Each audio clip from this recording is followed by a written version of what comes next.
Welcome everyone. Robert Rayburn here from Life Pro Asset Management. I hope that everyone's had a fantastic start to their month of September. It's certainly been an up and down week or so here in the market, which we're going to go over. Today. But the good news is that nothing has changed in terms of the big picture, and that's something that we always pay attention to, and we just spend so much time coaching both advisors and clients on that the day-to-day noise that the market and the media generate is really garbage at the end of the day. What we want to do is make sure we're paying attention to the long-term path of the market, and more specifically, the long-term path of the individual companies that we're investing in and the health profile and the growth profile of those individual companies. And so far, so good. And I think you've seen it in the results. So we're going to go over that today. And that's really why we have that title, Investing is a Marathon. And if we kind of think of a marathon runner, and I'm personally not a marathon runner, but if you think of when you just go for a simple run, if you run a little bit too fast, sometimes you got to slow down, otherwise you burn yourself out. And the markets are no different. You know, if we think of the month of August, really that second half of August, a lot of the names that we own, a lot of the names across the market really accelerated to the upside. And what happens at that point is the market's got to take a breather. In order to continue to advance to the upside, we got to consolidate. We got to, in some cases, some names have to trade lower for a bit in order to resume higher. And that's really what we've seen. It's normal action in the market. Sometimes the volatility is a little bit more these days because of electronic trading, algorithmic trading. A lot of these short-term hedge fund strategies can add day-to-day volatility into the market. But for us, that's really just noise. And that's really what we want to coach advisors and clients on today. And of course, if you've talked to us in person in the past, we've talked about that. So good news is nothing has really changed. So this week, we're really going to go into the sources of last week's volatility, comparing the recoveries of 2009 and 2020. We've done that in the past, but we want to provide an update on that in terms of where we are on that path.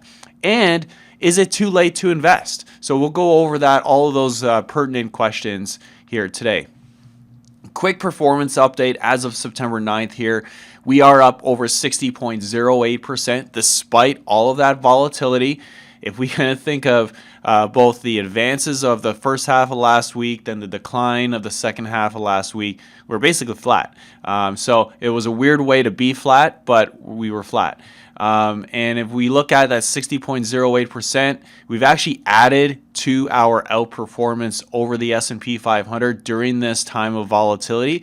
We've generated almost 55% of outperformance this year in 2020. Since inception, up 160.86% versus 51.82% for the S&P 500, or about 109% of outperformance after fees. So we're certainly happy with the performance results. We just want to make sure that we can continue to position the portfolios for continued growth, sustainable long-term growth going forward.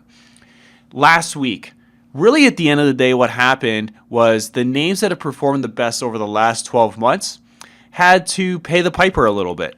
In other words, all of that success that the individual names have had over the last 12 months, whether that was during a good economy prior to COVID or taking advantage of that COVID downturn, people working from home, forcing companies to digitize, those firms, those companies, those stocks, they had to pay the piper a little bit. In order to continue to resume upward, you have to take a breath, you have to reset yourself, you have to pace yourself. And that's really what's happened with a lot of these stocks. So if we look at the the best performing stocks over the last 12 months, they were down the most last Thursday, down 5.4% versus the worst performing stocks that were down pretty much just flat. And we always remind clients, we're not going to chase junk stocks. We're going to chase companies that are positioned for long-term sustainable secular growth. That means long-term sales growth that's backed by earnings growth and free cash flow growth, clean balance sheets, and of course, great people managing those companies. we're not going to get distracted by trying to chase 3 to 4 day returns. We're going to stay focused on companies that are good, getting better, and positioned for long-term growth. And so overall, if we look at the companies or the sectors that are positioned well right now in terms of lots of stocks are participating in the rally, good breadth, providing leadership, technology, industrials, communication, consumer discretionary. Those are our key overweights, and we're going to remain focused on these areas. When we think of energy, utilities, real estate, financials, we pretty much have a combined 0% weight in these sectors. So these are sectors that are continuing to deteriorate relative to the strong sectors, and we're just at this point not that attracted to those areas of the market. So we remain focused on strength, and we're going to continue to shun weakness. Now, we've had a lot of clients, both prospective clients, existing clients, asking, well, the market's gone up quite a bit. Is it possible to actually go up more? And so what we did was we wanted to do this continued comparison to 2009. So in 2009, the market bottomed when people were very negative on March 9th of 2009. 90 days after the market bottomed, the S&P 500 rose 38.69%. This year, the market bottomed on March 23rd of 2020. 90 days later, the market rose 38.45%, almost identical. But what's even more interesting is 170 days after the bottom, so in other words, September 9th of this year, so just 2 days ago, the market on March 9th, 2009, when the market bottomed, 170 days later, the market rose 51.97%. This year, 170 days after the bottom, after the COVID bottom, we've risen 51.92%, almost identical. So the question is, in 2009, if you missed the first 90 days, or if you missed the first 170 days and then got into the market, were you able to make money? And so what we said is, what happened 6 years after the market bottomed in 2009? And the return of the S&P 500 was 207.37%. And that's not even including the return from 2015 to 2019. So, our message here is simple, is that when we look at the amount of liquidity, low interest rates, all of the stuff that's taking place in the market right now, and the sea of hatred for stocks amongst most investors, we think that there's a strong possibility, based on our research, that this scenario plays out. So in other words, we're still early in the recovery. Stocks are attractive. It's time to get involved. And we can see that here on the chart. So overall, we're going to have some choppiness, in the 2009 to 2019 bull market had volatility, but over time we grew. And now is the time to think about how we're going to grow our long-term money. The other big thing too is to remember that markets bottom when headlines look really bad. And by the time you start to get good headlines, the market has already made the easy money. So when we're seeing these negative headlines right now, we should be excited about stocks, not negative.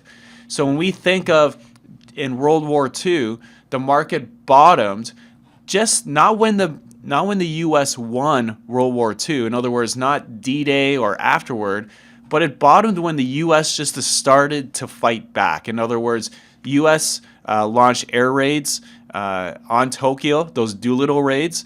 That was when the market actually bottomed. It was a signal that the U.S. had finally got its act together to fight the Japanese, and that the war was about to turn. And so the markets read into that. But the headlines between the Doolittle raids really and until the Battle of Midway was quite negative. But the markets read through that because they knew ultimately that the U.S. was a stronger industrial power than Japan and would outlast the Japanese in World War II. The markets have a funny way of sniffing this stuff out. Same thing here in COVID, right? All these negative headlines, the shutdowns, but as soon as the U.S. signed that $2 trillion stimulus package, as soon as the Fed launched an unlimited QE program, that was the moment the market knew that the Fed would not allow the market to collapse. and that's when the bottom was put in. And so we want to make sure that we are not waiting for headlines to drive our investment decisions, because by the time headlines appear, the easy money has been made or lost at that point. So what does 2009 versus 2020 look like from a monetary and fiscal stimulus standpoint? In 2009, we had 1.2 trillion of money printing. This year so far, 2.84 trillion and counting. Another big reason why we believe, based on these numbers, that this rally is not only sustainable, but will ultimately outpace the 2009 recovery. The stimulus package, the much hated TARP package of 2009, the bank bailout of $787 billion, this year so far, $2 trillion and counting. So money and numbers are on our side. And then, of course, one big thing here, the 10-year interest rate. The U.S. 10-year interest rate was at 3.34% in 2009. This year, it's at 0.7%. So the cost of capital is cheaper. We're getting more money printing, and the corporate fundamentals of the companies we own are actually far better than they were in 2009. And we still have a lot of economic slack in terms of that high unemployment rate, which means interest rates are going to stay lower for longer. So that tells us we have an excellent reward to risk ratio when it comes to stocks and their likely path going forward. And we can see that here. This is the economic slack that we're talking about. The unemployment rate plunged. It's recovered strongly, but still far below the bottom of the 2007 to 2009 recession. So we still have a long way to go before the Fed even considers trying to raise interest rates. The other big thing is the budgetary reason. So we've had a lot of questions about U.S. debt. Believe it or not, the amount of interest that the U.S. is paying on its debt is far lower, is far lower than it was back in the 1990s and 1980s. For those who were around as an adult in the 1980s, you remember 15% interest rates were common. We're now at 0.7% interest rates. So yes, we have a lot more debt, but the interest rates are almost at 0%. So the actual cost of that debt is lower than it was 20 years ago. So that is something to consider, and it's also an incentive for the U.S. government to keep those rates low for a long period of time. Lastly, in terms of the economy and the credit markets, we can see here manufacturing new orders certainly look like a V-shaped recovery to us. There's a lot of academic debate as to whether it's a V-shaped, a K-shaped, a U-shaped, a W-shaped. Listen, at the end of the day, a picture says 1,000 words. This looks like a V to us. When we look at the high yield markets, the amount of credit risk, that continues to fall. So credit markets, the foundation of the banking system, the foundation of corporate America, is healthy and improving. Manufacturing is recovering strongly. And we have interest rates and inflation on our side. So overall, and of course, corporate fundamentals. So overall, a very, very attractive picture. So what the bottom line message is today is that it's still a great time to invest. We're early, second, third inning of this recovery. Winning stocks are simply catching their breath. Let's not try to get distracted and chase junk. We're following that 2009 playbook. Money printing, low interest rates, good corporate fundamentals. Let's stick to that story. That's what's working right now. Let's not try to, get fancy. And then lastly, the economic recovery remains intact. So thank you again. If anyone has any questions, my number is 858-354-5114. That's my personal mobile number. You can also reach us at our office at 888-543-3776. And I hope that everyone has a fantastic weekend. And thank you again for your business, for your trust, and all of the advice that our clients and advisors provide us. We learn from you just as much as you learn from us. So have a great weekend, and we'll speak again soon.